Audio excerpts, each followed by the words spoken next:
I've kept it quite short because I'm mindful we've got quite a lot to cover with our very informative speakers. The first of which will be Simon Dyer, who I've come across via my connections with the Institute of Professional Will Writers. I've attended a couple of his talks around cryptocurrency, and wow, it's a whole different world. But it is something that we need to be mindful as it becomes a recognised asset to think about, well, what does this mean for our clients? So Simon's got 25 years in experience in finance and ops leadership, and he's got a passion for all things blockchain, apparently, which he'll tell us what that is shortly. And he does a lot of work supporting and training financial advisors to deal with emerging asset classes such as cryptocurrency. So Simon, have you got some slides you want to share if I stop my share? Yep, certainly have, Amy. And thanks for having me on. I will hopefully be able to share screen. There we go. So hopefully everyone can see that. All good? Great. That's great, thanks. Good stuff. Right. Okay, so firstly, yeah, thanks for having me on. Really looking forward to talking to you about this topic and also fielding any questions you've got. So what I will do just before we start, I'll pop a form in the chat. Now, all this is for is just once I've done the session, I'll be really, really grateful to get some feedback from you. So I thought I'll put it out up front. So, well, just before we start then, just to make you aware that all of the stuff that I go through today is for educational purposes only. So it's not financial advice. It's certainly not a recommendation to purchase any specific cryptocurrency, NFT project or investing service. Really, it's just to give you a bit of, I suppose, insight into what cryptocurrency is, why it's important for you to understand how it works for your clients, and hopefully look at opening up some new opportunities where there may be clients that you wouldn't have previously been able to help or wouldn't have known about, that actually will come to the forefront for you to talk to. So really, the aim is just to put you on more of an equal footing with clients that hold these sort of digital assets. So I'll tell you a little bit about me first. So Plutus was established in 2021. So as Amy said, I've worked in finance, regulated finance for around 25 years. My last role was running a video conference contact center dealing with mortgages, financial advice and the like. So I kind of get finance, and interestingly, a lot of people that were in finance didn't get cryptocurrency. So it kind of showed there was a potential gap there. So Plutus is named after the Greek god of wealth. And the services that I offer, I'm also a level 7 qualified executive coach. So I do training, coaching, and so on. I've done contracts for companies like Octopus, Sky TV, AA Insurance, and various others. I've also done some speaking. So Amy mentioned about the IPW conferences. I was also a speaker at NFT London, which was a big European conference, about 5,000 people at it. And I think my session's on YouTube. It's only about 10 minutes. But if you look up NFT London, Simon Dyer, you'll be able to see that session if you are interested. So I've also done a lot of work just building communities. So I've got a community of about 4,500 members, just generally talking about education in the Web3 space and cryptocurrency. But primarily, the reason I set Plutus up was to help will writers and estate planners really get to grips with this type of asset, because it's not like normal assets, as you probably gathered from some of the stuff you may have seen in the papers. So what we'll do is we'll take a canter through this session, and as I said, feel free to pop any questions in the chat. Let me just move through the slides. Yeah, these are some of the services I offer as well, but we'll skip through that. Right, so conscious it's still early, so what I will do is get the technical bits out of the way. So what is cryptocurrency? What is blockchain? Well, blockchain is a publicly distributed ledger. So it's a database, right? It's a database of cryptographically secured transactions stored in a chain of chronological groups known as blocks. I wanted to get that out of the way straight away, because that's the complex way of putting it. All it actually means is it's a list of transactions stored in data order on a database that can't be changed. So once something's added, it can't be taken off, hence the name blockchain. Um, it's made up of a network of computers that are global. So what that means is there's not one person sitting there approving transactions or changing transactions. Before anything goes onto the blockchain, it's got to be signed off by all of the nodes or computers that are linked to the network. So it gives an extra element of security to it. So that's the technical bit. What actually is it though? So I'll give you a quick TLDR. All cryptocurrency is a digital asset. And you'll have dealt with digital assets before. They can make up a number of different types of medium, and we'll come on to that on the next slide. It uses cryptography for security, so it makes it very, very secure and unhackable. It is decentralized, as I just mentioned, because it's based on blockchain. And you may have heard of some of the bigger cryptocurrencies, things like Bitcoin, Ethereum, Solana, and so on. Now, it's actually grown to be the second largest asset in the world behind gold. So it's not a small asset anymore as it was when it first came out. It's actually grown, and I'll talk about how much it's grown in a couple of slides' time. As Amy mentioned, it's starting to get some traction with people like the FCA. It is still currently unregulated though, and there are a lot of people working on trying to pull together some regulations so that actually in the UK we can deal with this with some regulatory clarity. So just to give you a comparison, so you've got fiat money, which is your normal pound or dollar or whatever it may be, and then you've got crypto assets. So why do people or why would people invest in cryptocurrency? Well, the first thing is the returns that you get. So it is a speculative asset. So there is potential for large returns. There's also large risk there. So you've got to balance that up. A lot of people look at it as a hedge against inflation. So if you remember back in January 23, when inflation hit probably one of the highest in certainly the last 20 odd years, 30 years,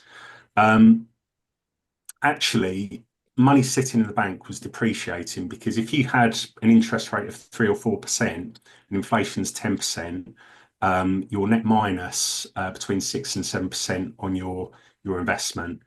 And a lot of people didn't like that, so they were looking at other assets that potentially could outpace inflation. People diversify, so if they've got a large portfolio, they might put a couple of percent, say 1 or 2% into something speculative, and that could be emerging markets, it could be cryptocurrency, it could be various other assets. And the final couple of things, technological innovation and global accessibility. Well, one of the big benefits of cryptocurrency is that you can transfer. Has anyone used the SWIFT system recently? No, to transfer money abroad. It can be an absolute nightmare. And I remember from my days in banking, at points you would send some money from the UK, and if it was to a lesser developed country, it could take anything up to a couple of months to arrive. Very high fees for it. When it did arrive, you've got the exchange rate fluctuations, and then you've also got the receiving bank skimming some off the top of that. With cryptocurrency, I can transfer some, say, digital dollars to someone in deepest, darkest Africa who's got a mobile phone with an internet connection, and they'll receive it within seconds. So there are quite a lot of different benefits. And the final thing on there, ownership of wealth, that's quite an interesting one because you may or may not remember, but back in March of 2013, Cyprus needed a bailout, and one of the conditions of that bailout was that anyone that had money in a bank would have money skimmed off to cover the cost of this bailout by the government. So if you had a deposit above 100,000 euros in your bank account, they were proposing a 6.75% levy on it. So that means if you've got a million, that's quite a sizable chunk that will be taken out of your million euros. If you, sorry, under 100,000, if you had over, it was 9.9%, which is a lot of money, especially if you're sitting there and you're quite wealthy. And people didn't like this. The difference with cryptocurrencies, it is self-custodied. And what that means is you actually own it, not the government. So the government can't just skim it out of a bank. If you've got that currency, you hold it. So moving on, Bitcoin's probably the biggest currency. And just to give you a little bit of background about how it came about, if you remember the big financial crash back in 2008, when Lehman went under, you had banks like Northern Rock with queues going down the high street around the corner and up the next street. Bitcoin was actually a response to that because banks were doing things that they shouldn't really have been doing. And a group of people got together under the pseudonym of Satoshi Nakamoto, who's seen as the founder or founding group of Bitcoin. And what they looked at was, well, why do two people need a bank or a middleman to pay each other? And they created Bitcoin to solve this problem. Now, interestingly, Bitcoin, it was mined back in 2009. So the first block contained a message. And actually, I can hopefully show you that message because it is an interesting piece of history. So this isn't too technical, don't worry. So this is the first block for Bitcoin. If we take the hex code here and we pop it in what's called a hex converter, what you'll see is that's the message in the first block of Bitcoin. So there's a little bit of history there. I will swap back to the presentation. There we go. So that was the front page of the Times on the day that the Chancellor was talking about bailout. So interestingly, they've actually written that in code to show why Bitcoin was created. I've already talked about how it can be used, so I'll skip over that. And I've also mentioned how volatile it is. So the one thing you do need to bear in mind is that your clients may not necessarily hold cryptocurrency, but they may well have family members that do. And that's where there's a potential opportunity for you to look at additional clients that you could potentially help and obviously generate revenue for you as a business. Right, very quick reminder. Law Society definition of a digital asset. So must be in binary format. That's ones and zeros or computer code. And computers use that code to represent things like music, books, sound, photographs, that type of thing. Must be uniquely identifiable and allow transactions to take place. And then finally, it must be an asset. So it must have some form of value. And that will be different depending on what it is. And I guess the other thing to consider is what's valuable to me may not be valuable to, say, Gerald or to Mark or whoever. So digital asset categories, well, there are 6 of them. All of them on there are things that you may deal with as digital assets. So it might be someone who writes poems and has those stored. It could be someone's social media accounts if they're a big social media influencer. Could be all sorts of different things. The last one you'll see on there is financial. And obviously that's where cryptocurrency falls in as a digital asset. Financial also covers other things like online gaming, e-commerce, things like Amazon, lottery accounts, bank accounts, all sorts of other things, gambling accounts. Okay, so we've got all of the technical stuff out of the way, but why am I actually talking to you about cryptocurrency? Well, a couple of reasons. So just looking back over the last year, quite a lot of stuff has happened. I won't read all of these out, but as you can see, some key ones to pull out of there. You've got a pro-crypto US president is elected. You've also got the European Union creating regulations for Europe, or MiCA, which is exploring digital assets and cryptocurrency. You've also got major global financial institutions, if you look at the bottom, including a lot of the big global banks and companies like BlackRock, who are looking at crypto custody services for their institutional clients. And you can actually now get an ETF or an exchange traded fund that is linked to Bitcoin and cryptocurrency. So it's something that's become a lot more mainstream. It's fair to say as well, Bitcoin now has gone from being, this time beginning of last year, it was the 21st biggest currency in the world. It's now moved up to top 10. So it's ahead of things like the Swedish krona, the Polish zloty, even the Brazilian, I believe it's the Brazilian dollar. So it's grown massively compared to where it was when it first was launched. In terms of an asset class, so I mentioned this before, but Bitcoin, this isn't all of cryptocurrency, this is purely Bitcoin. With its market capitalization, is now ahead of Facebook, Tesla, Silver in terms of its size. So it's not something that people aren't aware of anymore, and it's not something that people, I suppose, can ignore. So I think the big thing is with Trump being elected, he's very pro crypto, and he's talking about the states being very pro crypto. And that's quite interesting because usually the UK will follow what the States does, usually about 5 to 6 years behind. So if the US are looking at this as one of the big global powerhouses, this is something that will be on the map now. You may have read in the papers as well that Trump launched his own cryptocurrency coin. Must have taken the marketeers a long time to come up with a name for it. I've got to chip in. I've got to chip in there and say that is horrific. Yeah, it's terrible. But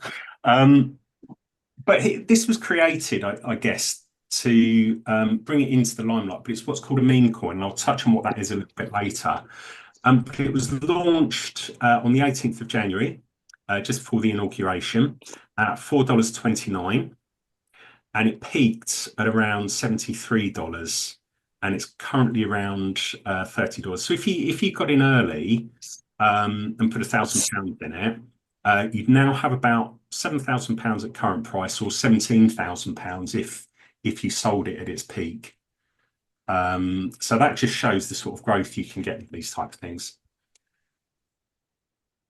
Now, looking at our space, the FCA did a report on cryptocurrency last August, and interestingly, they actually picked up that almost 9 in 10, or over 9 in 10 UK adults have now heard of crypto assets, whether that be Bitcoin or some meme coin that someone's created.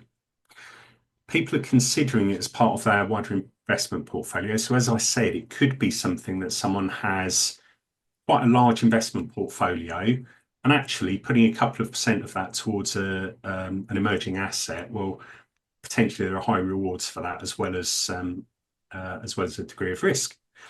Over a quarter of people have bought cryptocurrency using their own long-term savings, and actually now 12% of UK adults own some form of crypto assets, and that's quite a lot of people. That's 7 million people now. If you imagine that's over 10% of the population. So you will have some form of contact with either clients that hold this and may not have mentioned it, or clients' family members that hold it. And usually the family members are the ones that don't plan for it. And interestingly, the second largest investor demographic is 35 to 54. So it's not just teenage kids or Gen Zs or whatever. And actually, one of the largest growing sectors is over 50s, who have time in their hands, have the money, and actually look at speculative investments. The big issue is that a lot of the holders, and we'll come on to a stat for this in a minute, don't actually make any form of plan. It's literally any form, so not even writing down what they've got. And that's quite scary. And we'll see why in just a moment. So I talked about how Bitcoin's performed and why people might invest in it. Well, this is a 2-year view of Bitcoin. So if I move down a bit, so 18th of December, it was about 13, we'll say £14,000 in value. A year later, it was 34,000, and a year later than that, it was 84,500. So if you look at the increase from December 22 to December 24, that's over a 500% return. And Bitcoin, dare I say, is the least volatile of the crypto assets. So Bitcoin will move, and it might move quite large, large points up or down, but it'll actually move a lot less than some of the smaller cryptocurrencies. And you can see in the last year, the increase has been nearly 150%. So the other thing you'll see on the chart on the right is how that compares. So just to give you an idea of returns, if you're looking at the Standard & Poor Index or the FTSE, you can see the difference in return over that timescale. So it is quite significant, and that potentially is why people might be investing. Now, I did mention risks with it, and I actually got caught by this, unfortunately. So cryptocurrencies can crash, the same as banks can crash. Now, one of the bigger ones that caused the last bear market for cryptocurrency was a token called Terra Luna. Peaked at around $120. It's currently sitting at 32 cents.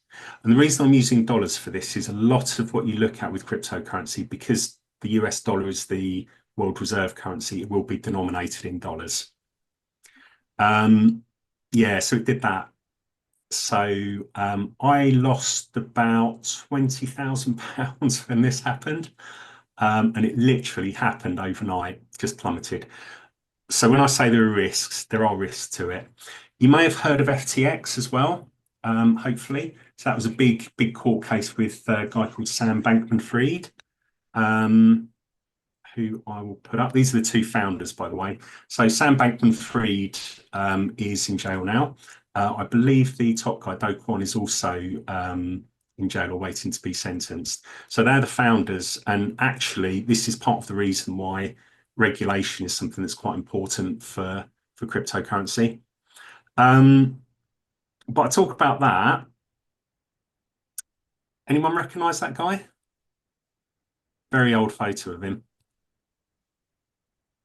It's Nick Leeson. So when I mention the name, you'll know him. So yeah, if you look at that, you've not just got crypto that's risky. So Barings Bank went under, and I remember that being front page news in the Sun, as you said, Amy. Lehman Brothers, Northern Rock, and then you also had more recently 3 of the big US local banks, Silvergate, Signature, and Silicon Valley Bank. So it isn't just crypto that can fail. It is a risk, any asset that you hold in any different institution. Yeah, the other thing I thought it might be quite important to talk about is a lot of people say that cryptocurrency is criminal money. So people use it for criminal purposes and the like.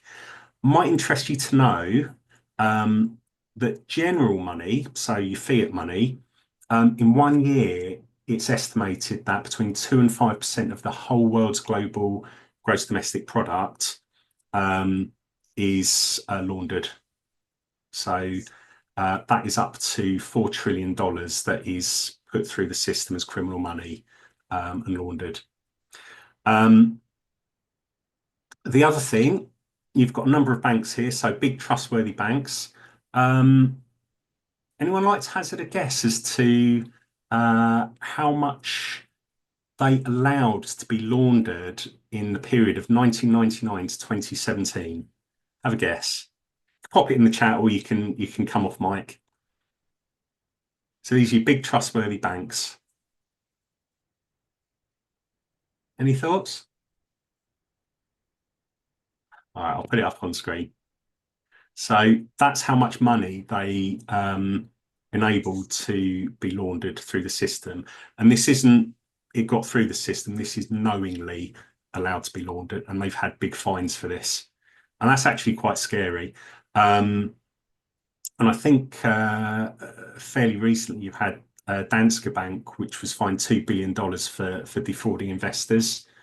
So it is rife out there, and it's not just cryptocurrency. And interestingly, in 2023, it's estimated that the money that was laundered through cryptocurrency only equated to 0.34% of the market cap of cryptocurrency, or 24 billion. So if you compare that to between 1.6 and $4 trillion, there is quite a big difference. So, okay. What we'll do now is we'll look at another cryptocurrency called Solana, and this is currently the fifth biggest cryptocurrency. And what I want someone to do is to has someone got a calculator or a mobile phone with a calculator on? They wouldn't mind. You can all do this, but would someone mind coming off of mute?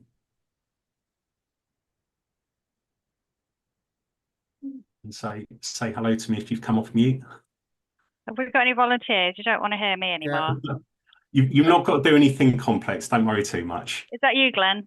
Yeah. You Glenn, go for good it. stuff. Thank you, Glenn. Right. So what I want you to do, Glenn, is pick an amount between £1,000 and £10,000. 9,500. 9,500. Okay. So what I want you to do with that 9,500 is divide it by, I'll get my calculator up as well, is divide it by 7.5.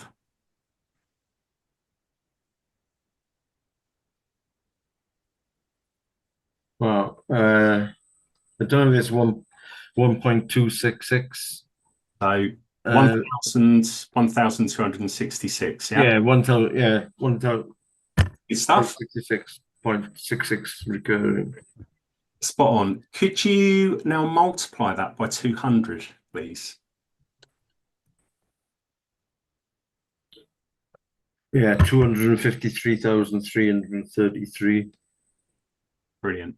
Okay, so about £250,000, yeah? Mm-hmm. Okay. Why I asked you to do that is if you'd invested in Solana, which bear in mind, this is the fifth biggest cryptocurrency. If you invested in it in December 22, it was £7.50 a token. Oh my. If you just put 2,500 and you get 333 tokens, it's now worth about £200. So for the figure that you gave me, if you invested 9,500 to buy Solana back in December 22, you'd now be sitting from that just under 10,000 over £250,000. Wow. So that is part of the reason why I said this is something that's quite important for you to know about, because you may have clients that have just invested a small amount of money into a relatively large cryptocurrency, and they're now sitting on an absolute fortune, and they either don't know what to do with it or they don't plan anything for it. So from your perspective, it might not be the client sat in front of you, but it may well be, as you can see in the background there, a family member that's actually done this and maybe sitting on a sizable amount of money as a result of just putting a very small amount into cryptocurrency. Simon, is it fair to say that the client might have lost track of it and just not know how much they've got? Depending on the client, yeah. I mean, the thing is, with a lot of this, asset, you tend to find that people that are into cryptocurrency, they will keep an eye on it fairly regularly. I mean, at points you'll get me checking it throughout the day, every day. But generally, yeah, there could be people that have stuck it in a wallet and just forgotten about it. There could also be people that are what's called degens in the crypto space who gamble on very, very small tokens, because we talked about the return there from from something like Solana, there are some people that have invested in some of these smaller tokens or ones that have just launched. They might have had something like a 10,000% return. Equally, there are people that may have invested a lot of money and it's gone to zero, or what I showed you with the Terra Luna example. So hence the reason they're called degens. So yeah, so it could be one of your client family members. And this is where a lot of the issues are, because people don't tend to think about what writing wills until they're of a certain age. Would that be fair to say?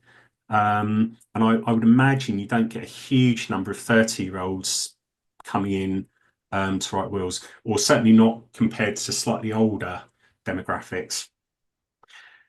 So yeah, what do you need to know and why do you need to know? Well, yeah, as popped in the chat, you do have to put cryptocurrency in a will, or well, you don't have to, but if you are putting it in a will, that doesn't mean it's going to be passed on, because you have a system called a private key, which is like a PIN number on your bank account. Now, the first thing is you never add that to a will, because if you've got the PIN number or the private key, you have access to that whole amount of cryptocurrency. Anyone that has that key, so if I gave my private key to Amy, she could do whatever she wants and spend all my money. So it's like giving you your bank card out with your PIN number. Now, there is an issue if you don't have the private key, and I talked about cryptographically encoded earlier. No private key, that money's gone. And you may have seen in the news, well, I think it was recently it came up again because the court case had finished. But did everyone read about the guy from Bath who had a hard drive thrown away in Bath rubbish dump? And he's been trying for about the last 7 or 8 years to get access to just root through all the rubbish to try and find these hard drives. That held about $300 million worth of Bitcoin. So you can see why I was quite desperate. Now, at the time it was thrown away, it was probably only worth about $200. So this poor guy, and I think his girlfriend threw it away, whether they'd had an argument or something. But yeah, so that was a very, very costly mistake. And as I put on there, a lost private key, it literally is the equivalent of burying your cryptocurrency in the middle of a desert somewhere in the world. If you lose it, it's gone. So I've already talked about the security concerns. From your point of view, a couple of things that are important to know. The first thing is there is a jargon, or it's almost got its own language when you talk about cryptocurrency. So some of the things that I would tend to look at is, well, what does this actually mean? So how do you decrypt someone talking about memes or various different tokens, coins, NFTs, DeFi, whatever it may be? It's got its own language, as you tend to find in any industry. You need to understand the security risks. So again, you don't want your clients giving you access to private keys. And the reason for that is if you've got access to their private keys and all of that cryptocurrency goes missing, you could be looked at as someone who may have stolen it. There isn't a central contact point. So there's no deceased investors department. You can't go through to land registry or anything like that. If they're holding it themselves, there's no central contact point. So it literally is gone. The other thing is, for the last 2 points on there, the beneficiaries may not even know that this person holds cryptocurrency, because it has been traditionally quite secretive. People don't tend to go out there and say, oh, I've got loads of cryptocurrency, because of the amount of scams or various other things that could happen. And I suppose from your point of view, as a financial professional, your clients will expect you to know about it. So I talked about Bitcoin and creating wallets and so on. I'll give you an example now of creating a Bitcoin wallet, and you can do this actually. So it's if you type into your browser bitaddress.org. Now let me just go back in and share screen. So let me use it here. So bitaddress.org. Now, this will create you, if you move your mouse around or hit your keyboard, which I'll do as well, didn't take too long, this will randomly create you a Bitcoin address that you can use. So nearly there. There we go. So that's a brand new Bitcoin wallet. And you can use that. And as long as no one knows your secret key, which is what you use for spending, you can transfer Bitcoin into this address here. And if you want to spend it, you can use your secret key to do that. It's literally as simple as that to create a wallet. And you can have a paper wallet that's got QR codes on it. So as I said, it literally is as simple as that to do. Now, let me just share back to the presentation. So yeah, if you want to show people your crypto prowess and you know about Bitcoin, bitaddress.org. So I suppose the other thing with that is it's not just a very simple password. It is quite a complex string of characters, you can see in the top right. Okay. So conscious of time. So what I'll do, some of these slides I'll skip through a little bit quicker because I did say to Amy I'll try and stick to time. So how does this affect estate planning? Well, I'll pop up a couple of differences here. You've got traditional assets versus crypto assets. And what you can see on there are a couple of key things that make it a lot more, I suppose, complicated to plan for crypto assets compared to traditional. You've also got a number of risks, which I've put in red there. So we've just talked about loss of access, but the potential for scams and frauds is probably quite a big one because with it not being regulated, it isn't covered by things like the FSCS, the Financial Services Compensation Scheme, or your bank's fraud teams or anything like that. So if someone does scam you out of your cryptocurrency, the likelihood is it's gone and you've lost it. And really, sadly, you also get people that once they're scammed out of cryptocurrency, there are some unscrupulous companies that go online and say, oh, if you've been scammed out of cryptocurrency, we can help you get that back. Just pay us X amount of cryptocurrency and we'll get that back for you. And they just take the cryptocurrency and disappear as well. So there are some really unscrupulous practices out there.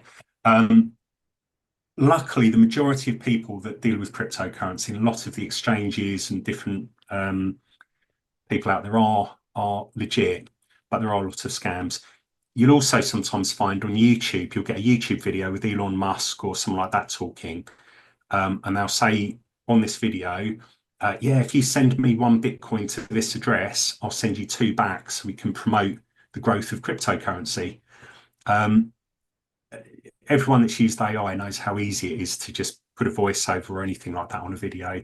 And sadly, these people send a Bitcoin, never get anything in return, and it's a scam video. Yeah, we talked about meme coins, right? Does anyone recognize this image? It is a relatively famous image for Pepe the Frog, he's called. So if you'd invested £1,000 into Pepe, roughly this time last year,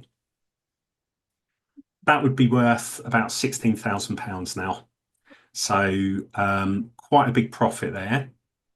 And these are tokens that are created that go along with social sentiment.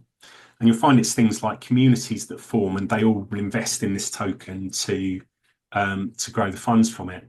Now, the thing is, with this, it can grow massively. So there have been cryptocurrencies based on memes that have grown over 10,000%.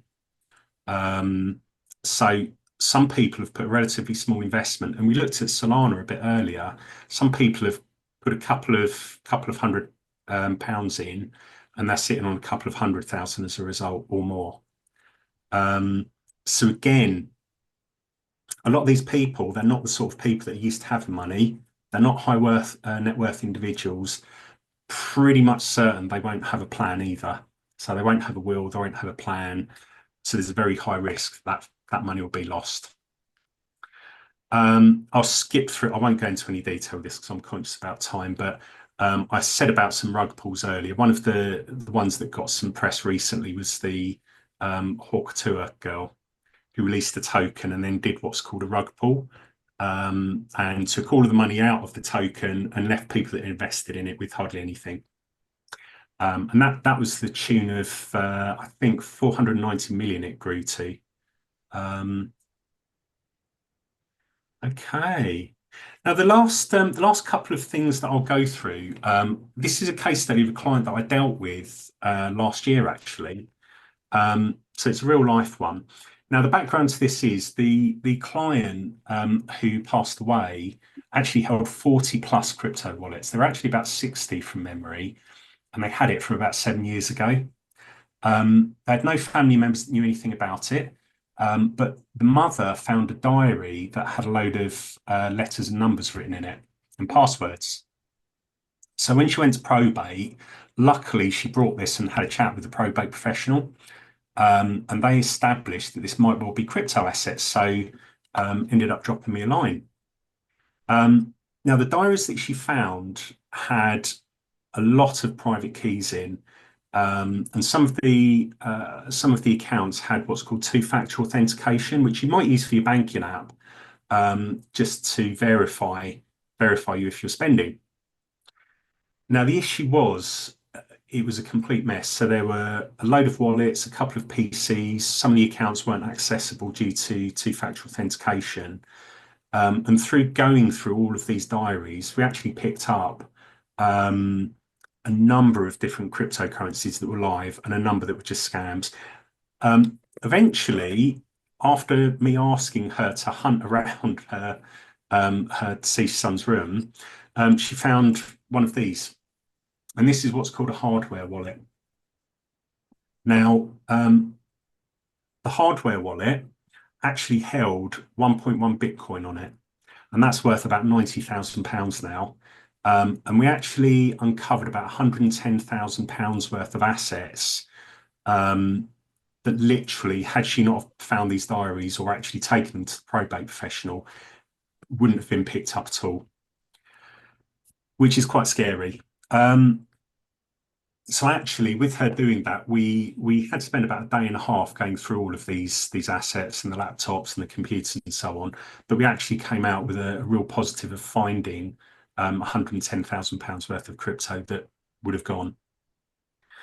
Now, the scary thing about that is this is a client that actually did have the foresight to write these things down and plan. A lot of clients don't. Luckily, the probate professional actually knew what they were doing as well and had an idea of what they were. This poor lady, she was in her 80s. She approached a legal firm to deal with this, and they were trying to charge her £7,000 to dispose of the assets, plus 20% of the value of the assets. Now, I've put on there it was a 10-minute transaction. It literally was. Now, I'm not authorized or regulated to transact on an account. What I can do is give people generic information about how to do it, though. So it ended up that this individual actually managed to sell the assets themselves in order to realise the IHT and for the estate. And that literally was sitting there going through it. I showed her how to do it, didn't touch her PC, and she actually did go through and do the transaction. So it was a fraction of the cost to dispose of the assets. But the bigger issue is that around 89% of cryptocurrency holders don't make any plans. And if you don't plan, those assets will go to the grave with you. So I guess the other thing is to think about, yeah, what does that actually mean? So it could be a home deposit. For some people, it could be absolute life-changing money. But if it's not planned for, it's nothing. So I said to you, it'd be an opportunity for you to look at growing your client base. Well, again, I'll skip through this relatively quickly. But why should you care? Well, a lot of reasons. There are a lot more people that are now seeing crypto assets as an asset class that they may want to invest in. 89% of people worry about it, but don't actually have an accessible plan. And it is one of the largest growing asset classes. that wasn't there to plan for around 10, 12, 15 years ago. And also, it does make you stand out in the market. So if you're actually questioning these and talking to clients about cryptocurrency, it will be something that will make you different or a differentiator to other will writers. So a couple of real simple things here. And again, I won't go through this in any depth, but in terms of fact finding techniques, very simple to build into your fact find. Literally as simple as just asking if they hold Bitcoin or any other digital assets. Once you know that, it's just finding out where it's held. So they might have it on one of these little stick things. They might well have it on a cryptocurrency exchange, which is like a bank that holds cryptocurrency. And probably the more important things is, have you planned for it? The bit that I think will potentially help you grow business is the next one, which is questions for people that don't have crypto, because actually family members may well have it. So the questions on the right really are the ones that I would suggest building into your fact find in terms of growing your client base. Because if they have got digital assets, the likelihood is, as we saw in the last slide, they haven't made any plans for it. So the other thing we know from that is if you solve the problem for an individual that hadn't made a plan, the likelihood they will tell others about it, because you do tend to find there are communities within cryptocurrency. So if you think about the size of the prize here, that's 7 million clients that you could be tapping into that potentially aren't protected.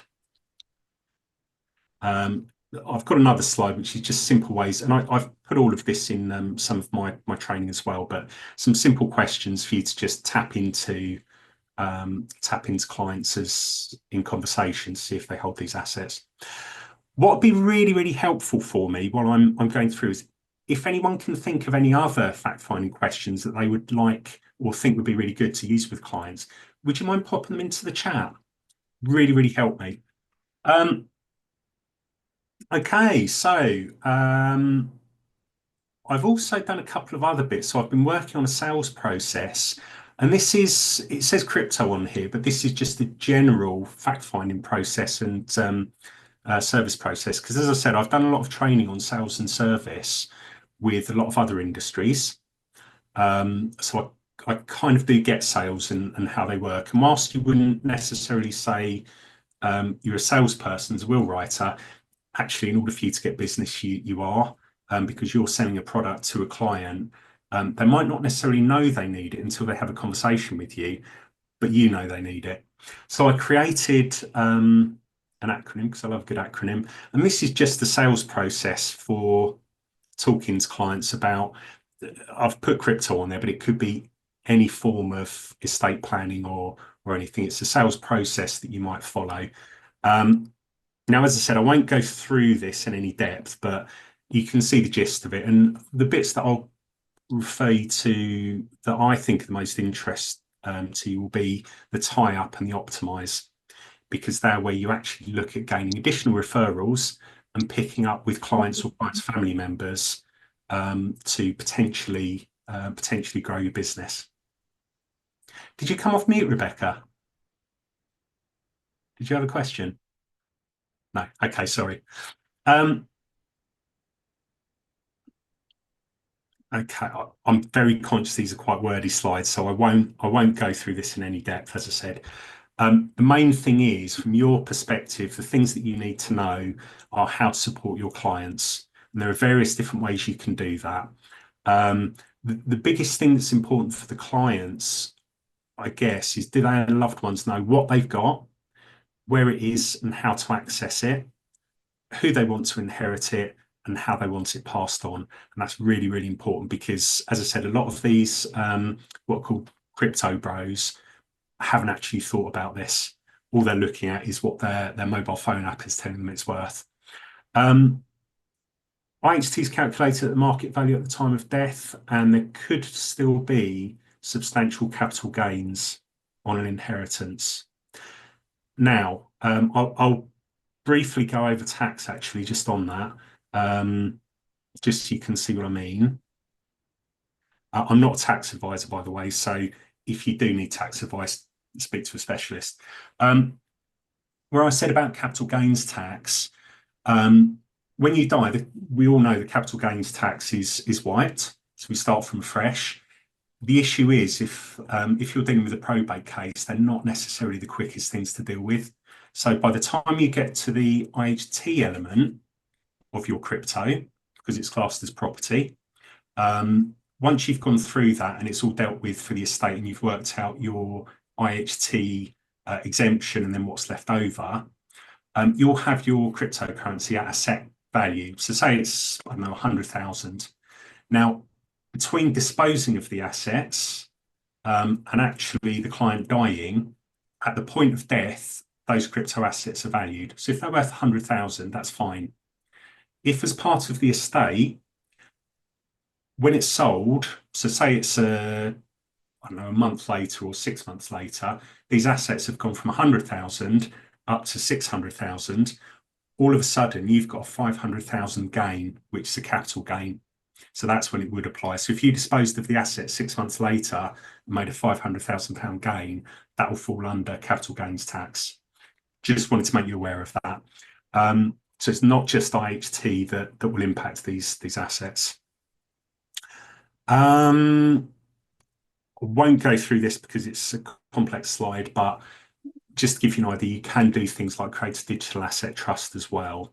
That means that someone will manage these assets once the client is either mentally incapacitated or dies. Okay, so last couple of slides to finish then. Little quiz for you. So you can pop this in the chat or you can come off of mute and let me know, but I've got a series of numbers on here. What I'd like to know is what they represent. So we'll start with the first one, which hopefully is fairly easy. 12% or 7 million. What does that represent? Either call it out or pop it in the chat. Have a guess.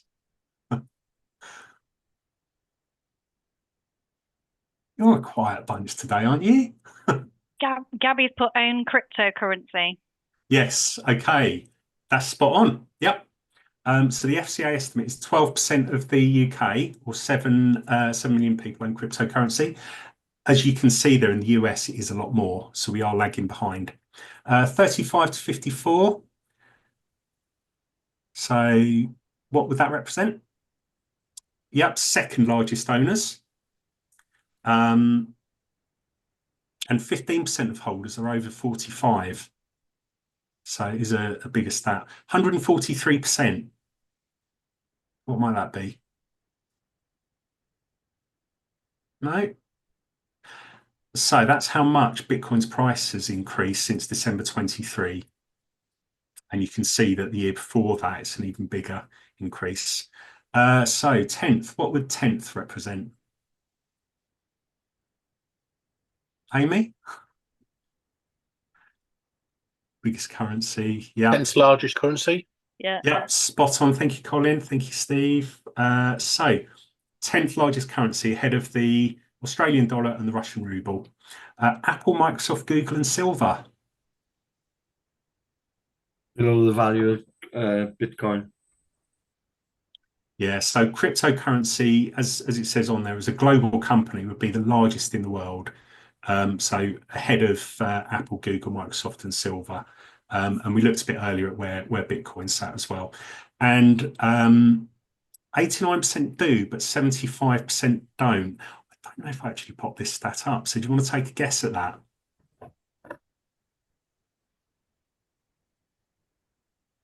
I'll bring it up, put you out of your misery.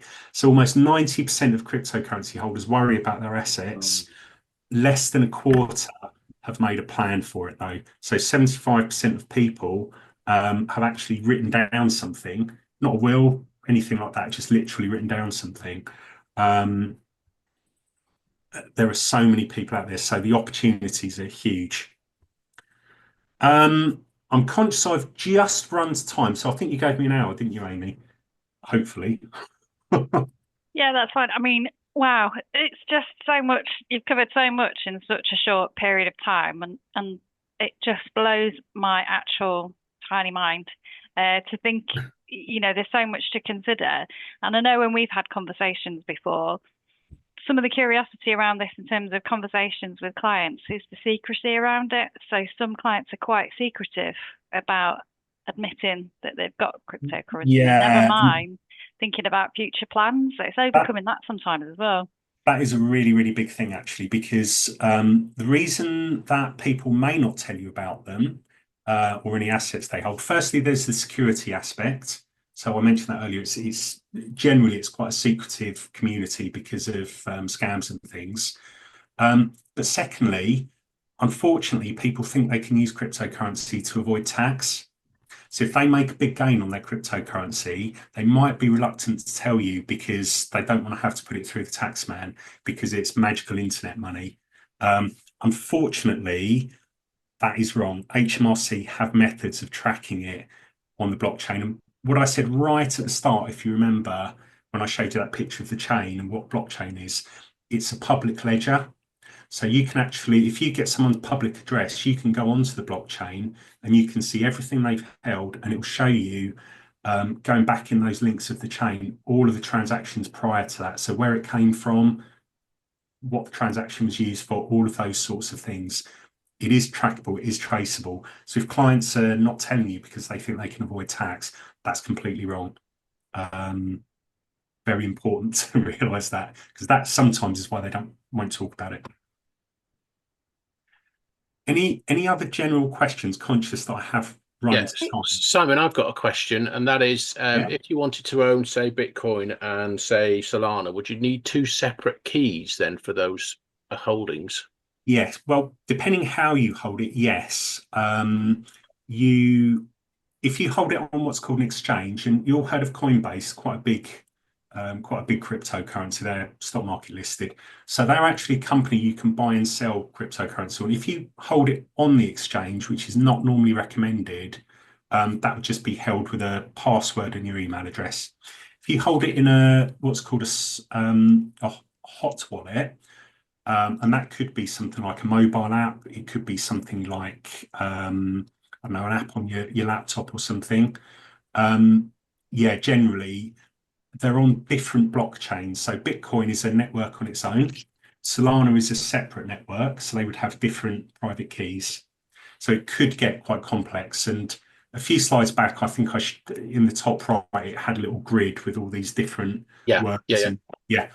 So that's really important then, essentially. Yeah. Yes, it won't just be one password or one private key. Yeah. They might have things like this as well, and these go in various different sizes and shapes.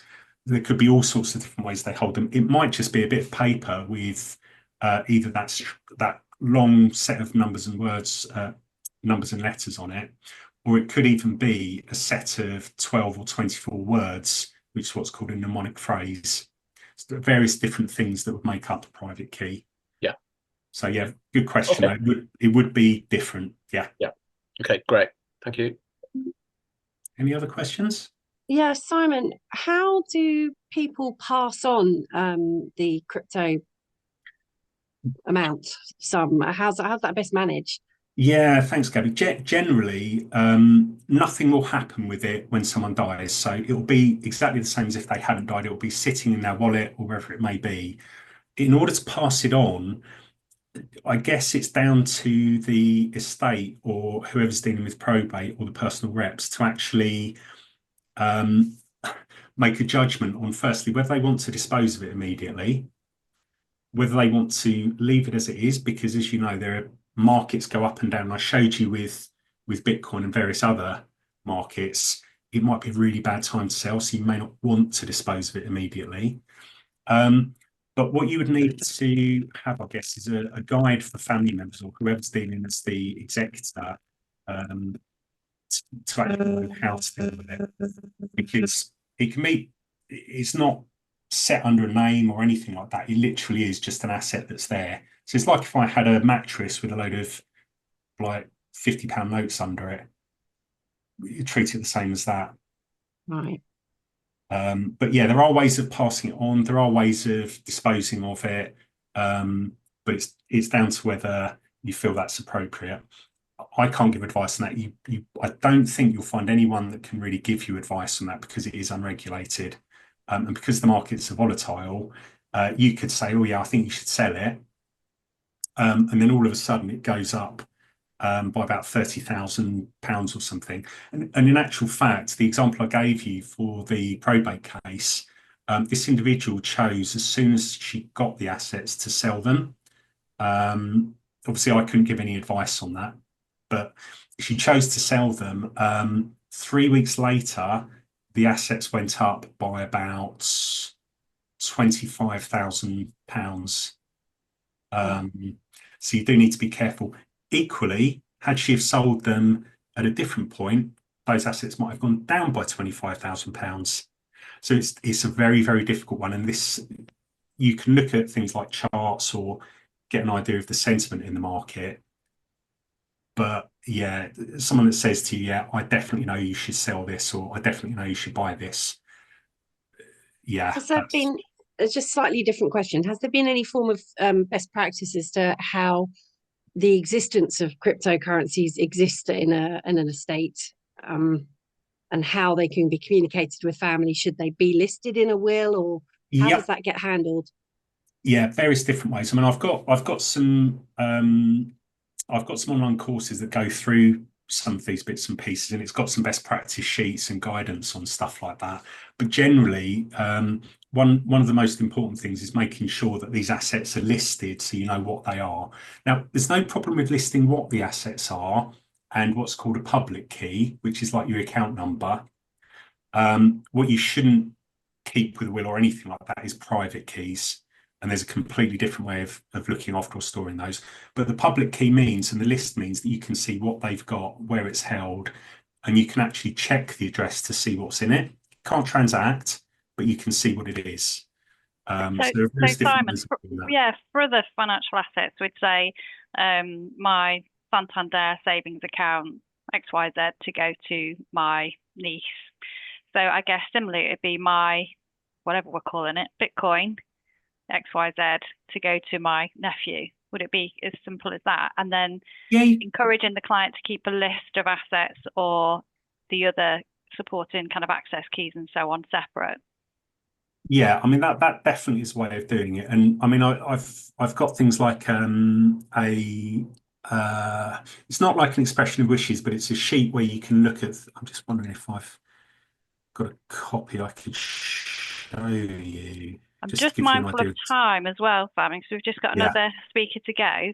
Yes, actually, yeah, you're right. If there's any burning questions, then let me know, and then I can connect you with Simon. But you'll be sharing these slides, Simon. Is that?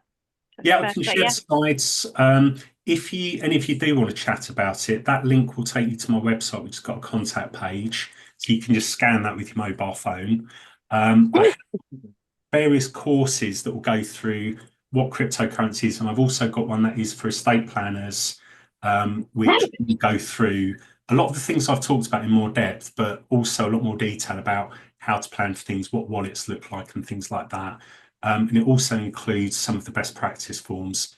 What I have done, because I've come on this conference for you, I've that code there.